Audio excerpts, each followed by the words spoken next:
తోడొస్తానన్నావు, వెళ్ళొస్తానన్నావు, జంటై ఒకరి పంటై వెళ్ళావు. కరుణిస్తానన్నావు, వరమిస్తానన్నావు, కరువై మెడకు ఉరివైపోయావు.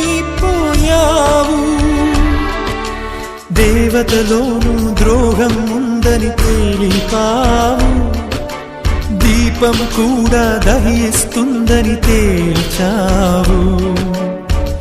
ఎవరిని నమ్మాలి నన్ను తప్ప, ఎవరిని నిందించాలి నిన్ను తప్ప.